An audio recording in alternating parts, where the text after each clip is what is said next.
Nestled in the heart of British Columbia's lower mainland, Coquitlam has always been a city caught between worlds. Once the traditional territory of the Coast Salish peoples, this community of 140,000 has grown from a logging and farming settlement into a sprawling suburban haven. For decades, families have been drawn here by the promise of quiet neighbourhoods, good schools and tree-lined streets.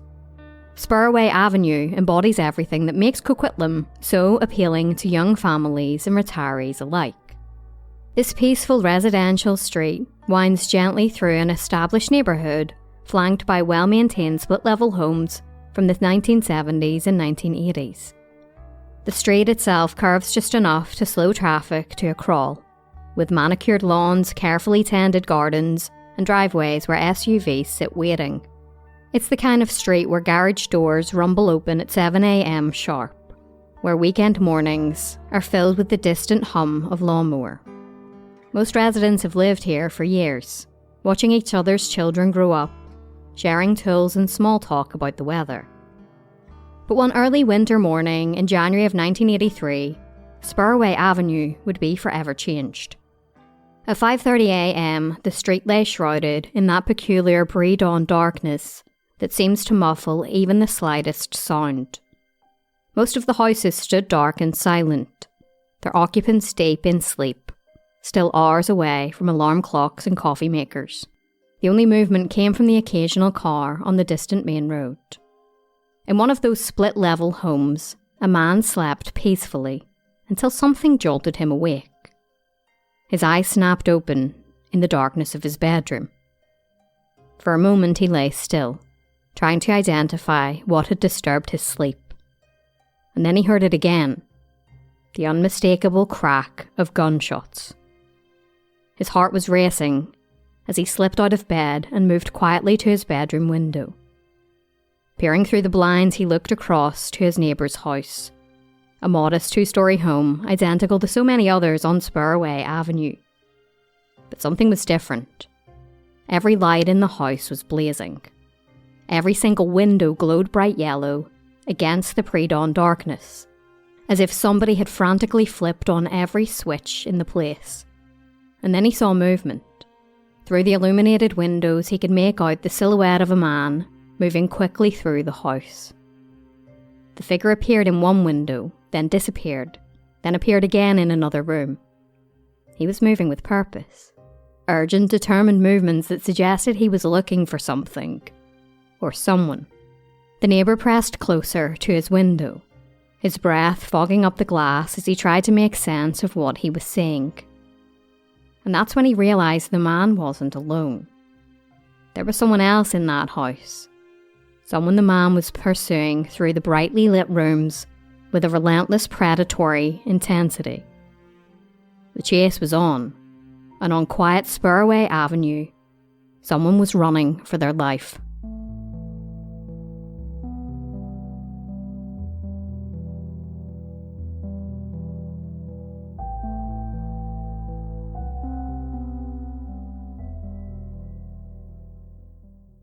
In January of 1983, the Blackmans were exactly the kind of family you'd expect to find in Coquitlam's Ranch Park subdivision.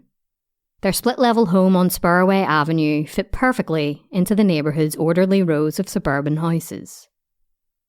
Richard Blackman was 50 years old, with the calloused hands of someone who'd worked his entire life. He'd spent years as a marine engineer before joining the Vancouver Fire Department in 1978, where he worked on the fireboat. The transition from Pacific towing services to public service suited him. He was the kind of man who found purpose in helping others. Bill Jones, the Firemen's Union president, knew Richard well. He later said, "We all see him as a very stable guy, competent and good in a crisis." That stability showed in everything that Richard did, from his reliable work ethic to the way he spent his weekends meticulously trimming his lawn and tending his garden. His yard was his pride and joy. His wife, Irene Catherine, was 49 and worked as a patterns clerk at the Vancouver Province newspaper. She'd been there for 3 years, and her colleagues adored her.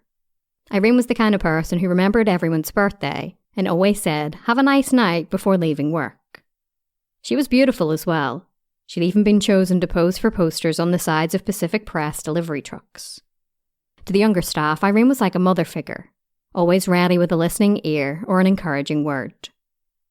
Together, Richard and Irene had raised 6 children, each finding their own way in the world. The eldest was 28-year-old Roberta Davies, who had married John Davies the previous summer.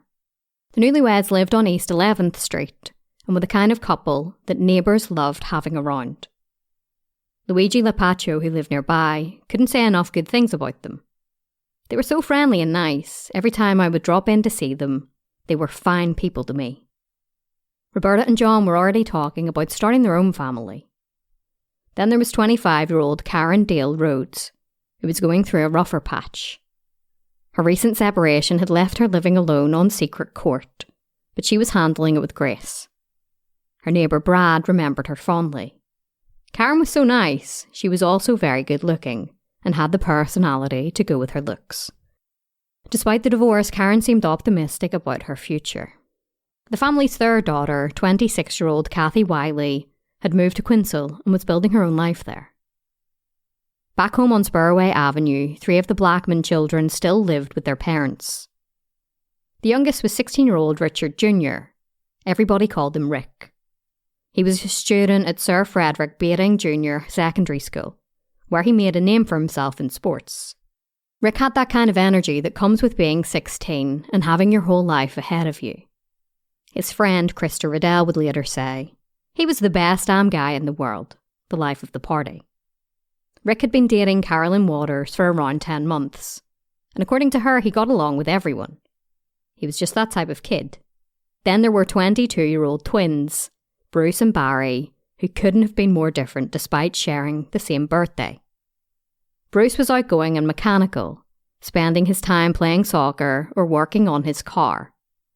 He had plans to take a millwright's course at Selkirk College in Nelson, a solid trade that would set him up for life. His twin Barry had chosen military service instead, working as a finance clerk at Canadian Forces Base, Rockcliffe in Ottawa. It made sense. Their father had worked in the Canadian Forces more than 30 years earlier. The distance between the twins didn't break their bond, though. Family was family. And what brought the Blackmans all together was their love of the outdoors. They had a camper that regularly took them to Harrison Hot Springs, where they owned a campsite. The wilderness of British Columbia was where the family felt most at home. The men especially shared a passion for hunting. Richard, Rick, Bruce and Barry, when he was visiting, all participated, and they kept an impressive collection of rifles locked in the basement. It was a hobby that connected generations. Father teaching sons, brothers bonding over shared expedition into the woods. This was the Blackman family in January of 1983. Hardworking people with strong roots in their community. The kind of family that made neighbours think about what they wanted their own lives to look like. Stable, loving, secure. But of course, no family is perfect. Every household has its tensions, its quiet struggles, its moments when the carefully maintained surface threatens to crack. But from the outside, the Blackmans look like they had it all figured out. Sometimes, though, the people who seem to have everything together are the ones with the most to lose.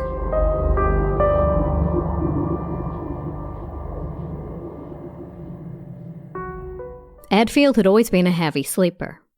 His wife used to joke that a freight train could run through their bedroom and he wouldn't stir. So when that first gunshot pulled him from sleep at 5:30 a.m. on the 18th of January 1983, he knew that something was very wrong. He lay for a moment, wondering if he dreamed it. The house was quiet. Spurway Avenue was quiet. Everything was as it should be in the pre-dawn darkness of a Tuesday morning in Coquitlam. Then came the second shot. Ed sat up in bed, his heart rate picking up. By the third shot, he was at his bedroom window, looking directly across the street at the Blackman house. Every single light was on. At 5:30 in the morning, every light was blazing. That's when he heard the screaming. It was a man's voice, desperate and raw, calling for help. The sound carried clearly across the empty street. Ed opened up his window and leaned out, the January air biting his face. Through the lit windows, he could see two figures moving inside the house. One was chasing the other through the rooms, both of them running. The chase led them to the garage, where Ed watched one man fall to his knees on the concrete floor. The garage door was open, the overhead lights harsh and unforgiving. Ed later recalled, "I heard a couple of shouts for help. The guys came back, one leading the other, and one guy fell down on his knees in the garage." Ed watched as the standing figure walked to the workbench and picked something up. Then both men disappeared back into the house. Ed ran to his kitchen and dialed 911. The police arrived quickly, their sirens cutting through the quiet neighbourhood like knives. Ed stood on his front steps, still in his pyjamas, watching the chaos unfold in his peaceful street. Then the front door of the Blackman house opened. A man walked out. He moved down the front path with the casual pace of someone leaving for work, then continued down the hill away from the house. There was something unsettling about his composure, the way he seemed completely disconnected from what had just happened. Ed called out to the approaching officers that was the man he had seen inside the house. The police caught up with the man easily. He didn't resist when they told him to stop. He simply raised his hands and allowed them to cuff him. With the suspect secured, officers approached the house. They found a .22 caliber rifle lying on the front lawn. The garage door remained open, lights still on, revealing two bodies on the concrete floor surrounded by blood. Inside the house they found four more. Richard Blackman was dead in the kitchen, having been shot while doing a crossword puzzle. 49-year-old Irene had been shot dead in the bedroom. 16-year-old Rick was killed with a gunshot blast downstairs. 28-year-old Roberta was found dead in the garage, having been shot and bludgeoned with a hammer. Her husband, John, was found dead alongside her, shot and bludgeoned. And then 25-year-old Karen. She too was in the garage. 6 people, an entire family, wiped out in a matter of minutes. When officers returned to question the handcuffed man, they asked for his identification. The answer would send shockwaves through the community and raise questions that would haunt everyone who heard the story. It was 22-year-old Bruce Blackman, son, brother, twin. The young man who had been planning his future as a millwright, who loved soccer and working on cars, who went hunting with his father and brothers. The same person who had just destroyed his entire family in the quiet suburban house where they all lived together. As the sun rose over Spurway Avenue that morning, it illuminated a crime scene that would challenge everything people thought they knew about family, about mental illness, and about how quickly a normal life can turn into something unrecognisable. The question everyone would ask was simple but devastating. How does this happen?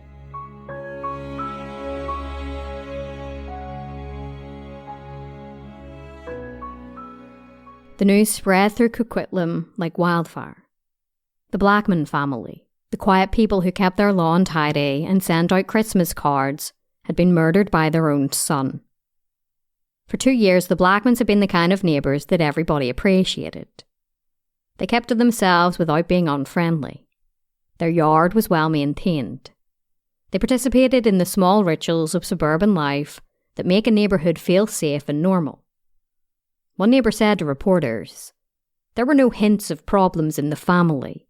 They were just a very nice family." And they were. Richard and Irene maintained close relationships with all their children. Even the ones who had moved out came home to visit regularly. From the outside, they looked like exactly what they were, a tight-knit family who genuinely enjoyed each other's company. But something had been going wrong with Bruce. Until recently, he had been living in North Vancouver with his friend Terry in a 1-bedroom apartment. They'd known each other since high school, but over the past few months, Terry had started to worry. The trouble had begun in 1981 when Bruce lost his job at a plant that manufactured plastic booms for oil spill containment. Being unemployed hit him hard. He felt like he was in a rut, Terry remembered. Bruce stayed out of work for almost a year. Finally, in August of 1982, he found a job as an on-call garbage collector. It wasn't glamorous work, but it was something. And for a while, things seemed to stabilise. Then around 2 months before the murders, Bruce started changing. He began reading the Bible obsessively, which was strange because he'd never been particularly religious. But stranger still was what he claimed to find in those pages. Terry recalled, he would see messages, subliminal messages in many things. We'd be sitting around watching television and he'd see something in a show that he thought was a message. Bruce started telling Terry that the world was going to end soon, and that he had some kind of role to play in that ending. The conversations became increasingly disturbing. Terry said, then about a month and a half ago, he told me one night, about midnight, that if he went to sleep, he knew he was going to die. Concerned, Terry contacted the crisis centre. They gave him the name of a Jehovah's Witness who might be able to help. The man came to the apartment, but Bruce refused to engage with him. He dismissed the visitor, saying he was full of it and didn't know what he was talking about. Then about a month before the murders, Terry's concern reached a breaking point. He called Bruce's parents. The decision was made quickly. Bruce would move back home where his family could keep an eye on him. It seemed like the right thing to do. Richard and Irene were the kind of parents who would do anything for their children. Bruce continued going to his garbage collection job after moving home. Then on the 10th of January, just 8 days before the murders, he suddenly quit. He told his boss he was planning to take some college courses. He told Terry the same thing, that he was finally going to start that millwright program, the plan he'd been talking about for months. When Bruce came by Terry's apartment to pick up some of his belongings, he seemed different, better. Terry remembered, he said he was feeling much better. He said he was turning his life around. And for a brief moment it looked like Bruce might be pulling himself out of whatever dark place he'd been inhabiting. He talked about the future, about the courses he would take, about building a career as a millwright. But he wasn't getting better. The truth was much more frightening. Bruce couldn't get better. Whatever was happening in his mind was beyond his control, beyond anyone's control. 8 days later, the Blackman family would pay the ultimate price for a mental health crisis that nobody fully understood, in an era when the tools to help somebody like Bruce barely existed. Sometimes the people who seem to be turning their lives around are actually saying goodbye.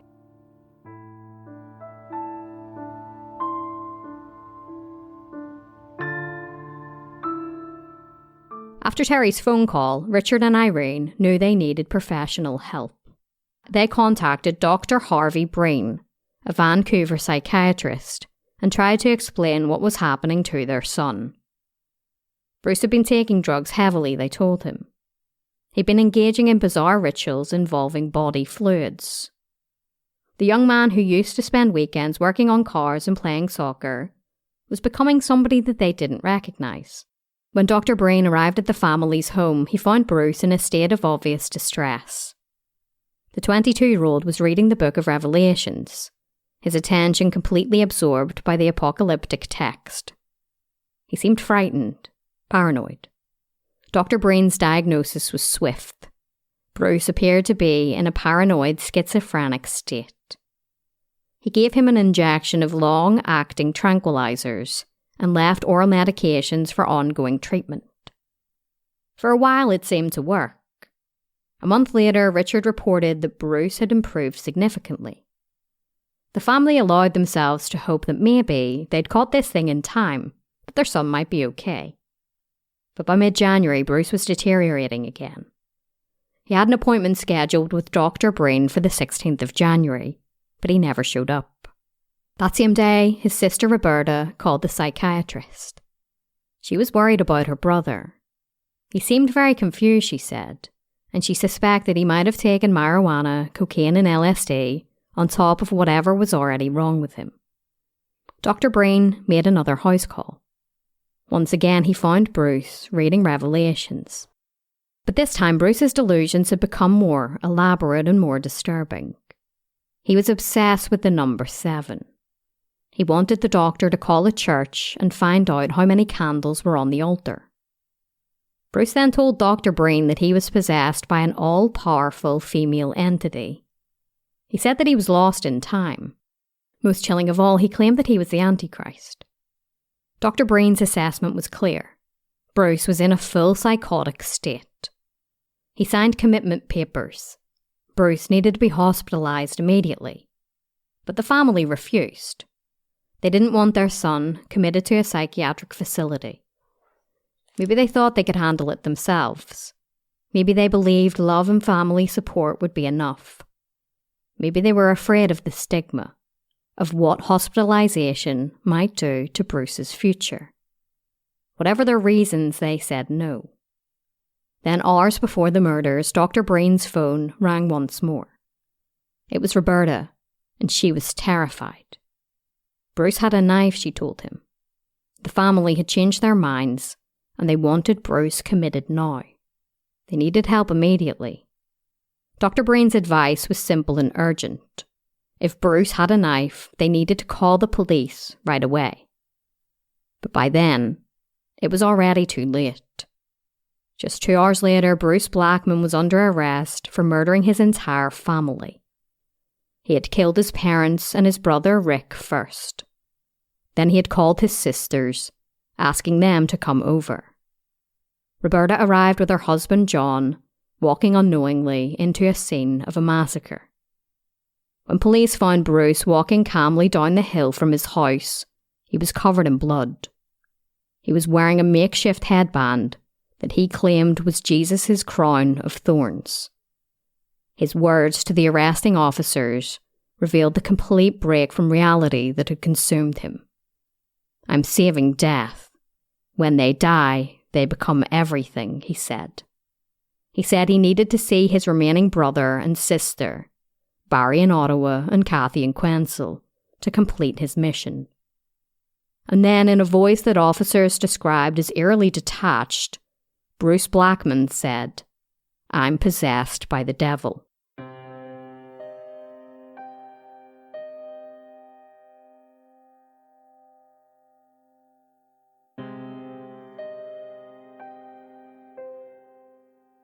The 6 bodies were transported to the morgue at the Royal Columbian Hospital in Westminster, where coroner Diane Messier would perform the autopsies. In her 14 years on the job, she'd seen plenty of death, but she said that this case shook her. She recalled, "When you go from room to room and you continually find bodies, it's really devastating." The autopsy results painted a picture of overwhelming violence. Irene had died from 2 gunshot wounds. Richard had died from multiple gunshots. Rick had been shot in the head. Karen had been shot twice. But it wasn't just the shooting that made the case so disturbing. Roberta had been shot and then beaten with a hammer. Her husband, John, had suffered the same fate. It was the same for Karen. The level of violence went far beyond what was necessary to kill. It suggested a complete break from reality, a rage that couldn't be satisfied by death alone. When detectives interviewed Bruce after his arrest, they tried to ask logical questions about what had happened. But Bruce wasn't interested in logic. He wanted to talk about possession, about the devil, and about being the Antichrist. He told them, "I feel so bad about what I've done, but I am totally possessed."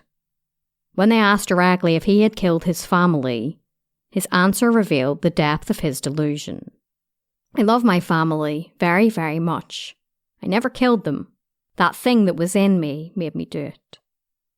Bruce claimed he had been speaking to his father, who was worried about him. Then, he said, revelation stuck. "Suddenly it came to me. I must kill to save the universe. The universe, not the world. Who cares about the world?" Bruce Blackman was charged with 6 counts of murder and ordered to undergo a 30-day psychiatric examination. Meanwhile, the community was left to grapple with a tragedy that seemed to make no sense. On the 22nd of January, around 60 people gathered for a private funeral service for the Blackman family. It was a 30-minute ceremony attended by the only two surviving children, Kathy and Barry, who had to bury their entire family at once. Reverend James Erb of the United Church conducted the service. Harold Atchison, the funeral home manager, described it as intimate and personal. He said, "He didn't deliver a eulogy. It was more like a family chat. He spoke of family love and made the point that a funeral didn't have to be the end of everything." 6 caskets adorned with white, red, and yellow roses sat in front of the small gathering. Reverend Erb later reflected on the family he'd come to know through the tragedy. He said, "They are a fantastic family, I'll tell you that. There's just a tremendous closeness. How many families do you know who are close? How many husbands, wives, and kids are like one?" After the service, all 6 family members were cremated at Victory Memorial Park in Surrey. Then on the 10th of February, Bruce Blackman was declared legally insane and unfit to stand trial. It was revealed that 3 separate psychiatrists had examined him during his stay in the psychiatric hospital, and all of them reached the same conclusion. Bruce still believed his family had represented the antichrist, and that the killing them had been necessary to save the universe. The delusions that had driven him to murder remained intact. He told one psychiatrist, "I tried to resist the voices. I thought it was the voice of God, but the devil tricked me." He was ordered held at the Forensic Psychiatric Institution until doctors deemed him competent to stand trial. Prosecutor Pedro de Cudo was candid about the uncertainty, and he said, "We don't know how long his treatment will last or if he will be brought back to court. I suspect he will be brought back to court to face the charges in the future." And 2 months later, Bruce was declared fit for trial. When he appeared in court, he sobbed openly, prompting his attorney to hand him tissues. He waived his preliminary hearing and pleaded not guilty to all 6 murder charges. While psychiatrists had determined he was competent to understand the proceedings, his defence would argue that he had been legally insane at the time of the murders. The trial was initially scheduled for October of 1984, but it was pushed back to November. The question that would dominate the proceedings was one that haunted the case from the beginning. Can somebody be held responsible for actions committed during a complete psychotic break? And if Bruce Blackman wasn't responsible for the murders, then who was?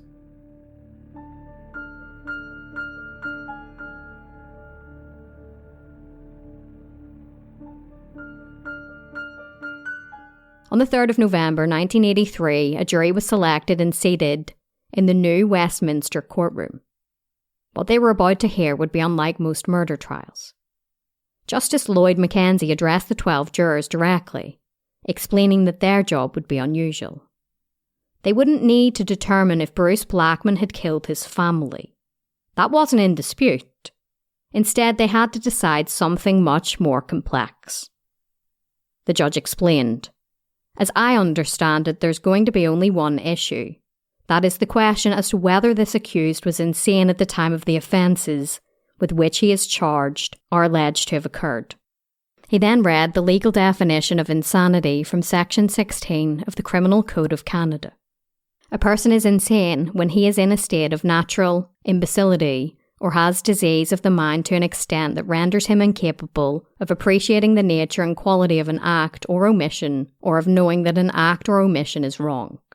Bruce sat in the prisoner's dock, clean cut and wearing a grey sports coat, blue shirt and tie. He looked like any other young man facing trial, except for what he was accused of doing. In the front row of the public gallery, his twin brother Barry listened intently as the proceedings began. Prosecutor Barry Sullivan outlined the case for the jury. Sullivan said that Bruce had believed he was possessed by the devil. He had killed his family because he thought it would prevent the end of the world. He had heard voices telling him to kill. But the prosecution's case took an unusual turn. Sullivan explained that Bruce had interpreted the 6 points of the Star of David as representing the 6 members of his family. Bruce was convinced the world was going to end, and it could only be prevented if his family died so that they could take their places at the 6 points of the star. What made the trial extraordinary was what happened next. The defence agreed with everything the prosecution had said. Both sides were arguing the same thing, that Bruce Blackman had been legally insane when he committed the murders. The adversarial system that defines most trials was set aside. Everybody in that courtroom, from the prosecution to the defence, believed that Bruce had been too mentally ill to be held responsible for his actions. The testimony that followed painted a picture of a young man's complete mental breakdown. Terry, Bruce's roommate, described how his friend's personality had shifted dramatically around October of 1982. Bruce had become severely depressed, then would laugh hysterically at things that weren't funny. The change had been sudden, and it was frightening. Curtis Rhodes, Bruce's brother-in-law, testified about Bruce's obsession with the Book of Revelations and his fixation on the Big Bang Theory, where two heavens collide. Bruce had started wearing a makeshift headband that he called the crown of thorns Jesus wore.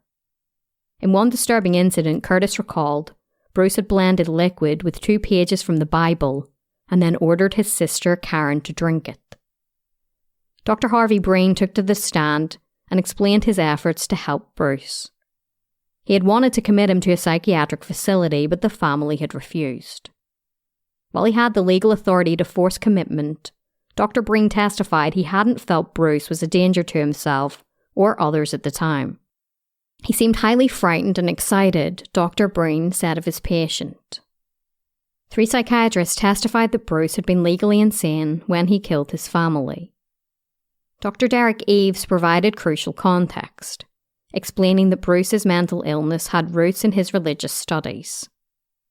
About 18 months before the murders, Bruce had started reading Jehovah's Witness pamphlets and became fixated on the idea that only certain people would enter heaven. Bruce had told Dr. Eves that he felt the devil would prevent him from reaching heaven, but that the voice of Jehovah had instructed him to kill his family to prevent the end of the world. He had been prescribed antipsychotic medication that was working, but he had stopped taking it on January 16th, just 2 days before the murders. By that point, Bruce had become completely consumed by the delusion he needed to deliver his family from the Big Bang. He believed that by killing them, they would become the eternal family of God. The trial lasted only a few days. When the jury retired to deliberate, they took just 40 minutes to reach their verdict. Everybody was called back into the courtroom for the announcement. The foreman then stood and delivered the unanimous decision. Bruce Blackman was found not guilty by reason of insanity. Justice Lloyd Mackenzie then addressed Bruce directly. He was committing him to strict custody at a psychiatric hospital, where he would remain until the provincial cabinet, acting on recommendations from a review board, decided he could be released.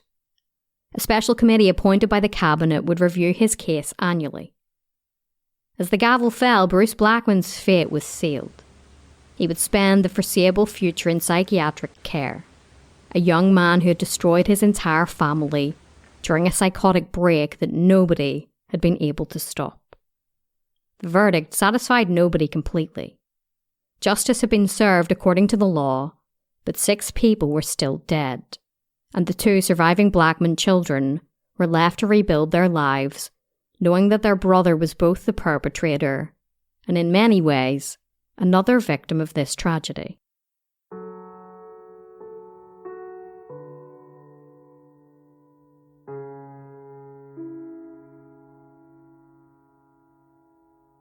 The verdict sent ripples of fear through the community. In the days following Bruce Blackman's acquittal by reason of insanity, the Canadian Mental Health Association's phones wouldn't stop ringing. Friends and relatives of people with mental illness called, worried that they might become victims of violence. But their fears were based on misconceptions that persisted in 1983. People with mental illness actually have no greater rate of criminal activity than the rest of the population. And Bruce Blackman wasn't a typical case of schizophrenia, doctors explained. His psychotic break had descended quickly and violently, a perfect storm of untreated illness, drug use, and a family's understandable reluctance to institutionalise their son. The Blackmans had been trying to help Bruce the only way they knew how, by keeping him close, by believing that love could be enough. They couldn't have known that someone's love isn't enough to fight a disease that transforms somebody into a stranger. Bruce's drug use had been a significant factor in triggering his mental breakdown. The combination of hallucinogens and an underlying vulnerability had created a psychosis so severe that Bruce had lost all connection to reality.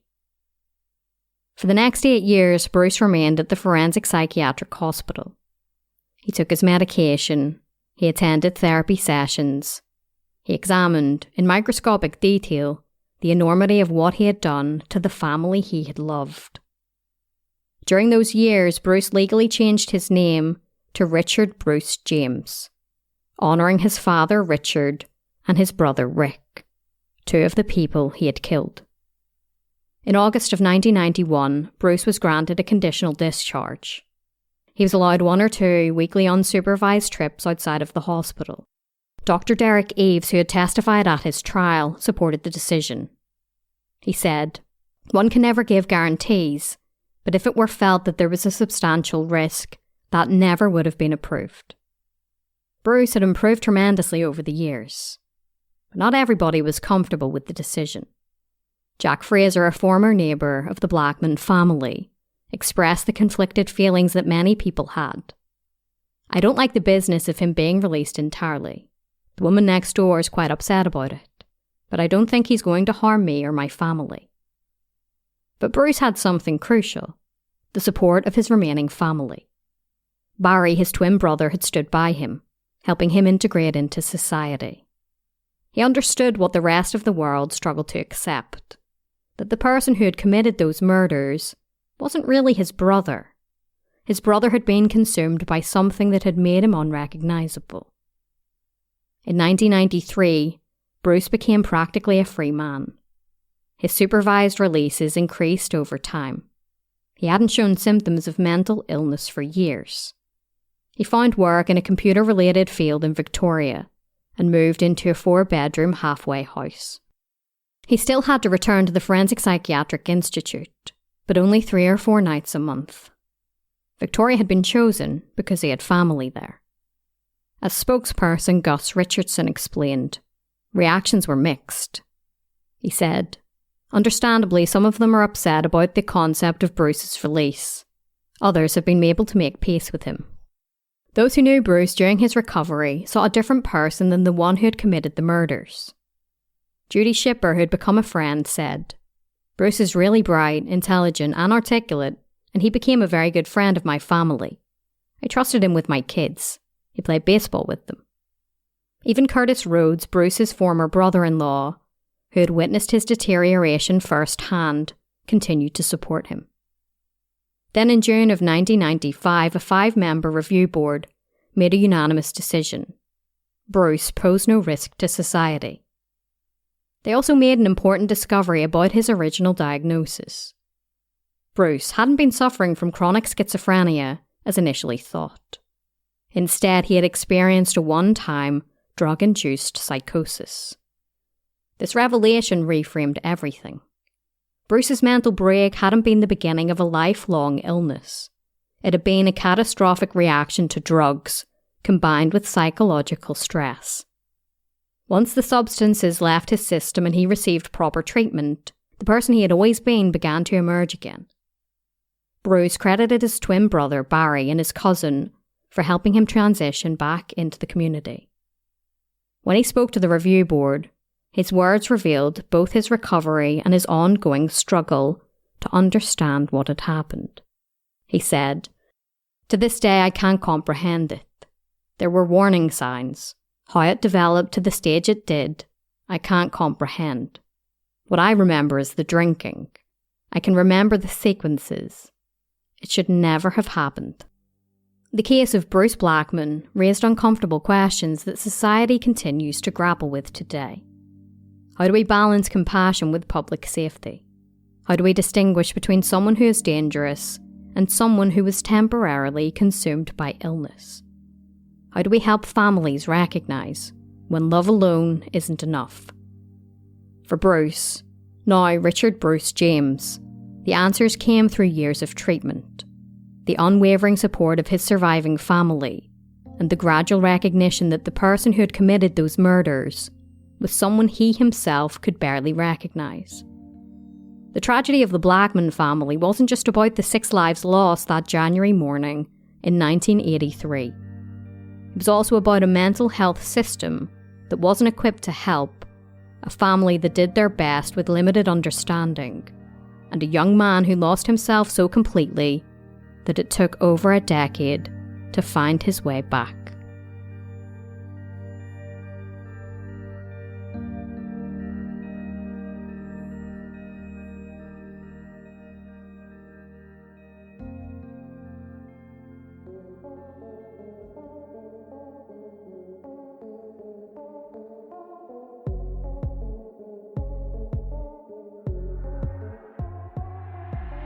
Well, that is it for this episode of Morbidology. As always, thank you so much for listening, and I'd like to say a massive thank you to my newest supporters up on Patreon, Janine and Dan. The link to Patreon is in the show notes if you'd like to join. I upload ad-free and early release episodes, behind the scenes, and I also send out merch, along with a thank you card. I also do bonus episodes of Morbidology Plus that aren't on the regular podcast platforms, and these are also available over on Apple subscriptions. So feel free to join over there if you're interested. Remember to check us out at morbidology.com for more information about this episode and to read some true crime articles. Until next time, take care of yourselves, stay safe, and have an amazing week.